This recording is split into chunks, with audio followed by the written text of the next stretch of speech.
pagiging saltiness. Saltiness. Yan.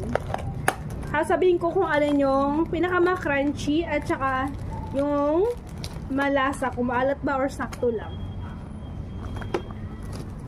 Ayan, titikman na natin na wala mo ng suka. Ang kunat. Hindi na siya crunchy, ang kunat. Pero malasa siya. Ang kunat, ayoko na nito. Itong Janice chicharon, tignan na natin.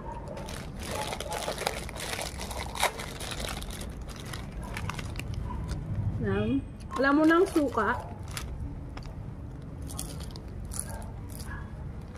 Hindi na rin siya crunchy.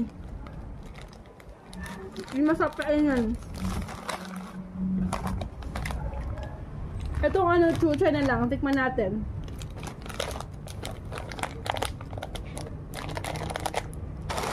Hindi ko alam kung bakit hindi naging crunchy eh. Kasi matagal ko na itong nabili. Siguro mga 2 weeks ko lang nabili to. 3 weeks ko lang nabili to. Ngayon ko pa lang siya nakain. Kaya siguro hindi siya crunchy. Pero itong chuchay, tikman natin kung crunchy pa rin siya.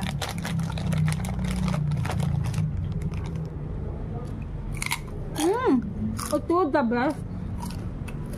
Crunchy na crunchy pa rin kahit matagal ko na siya nabili.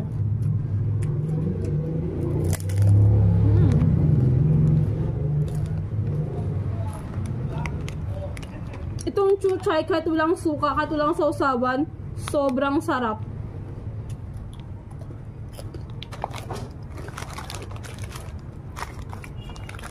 Sa kanilang tatlo, dati ito yung pinakagusto ko, yung Janice chicharon, kasi ano siya, malasa.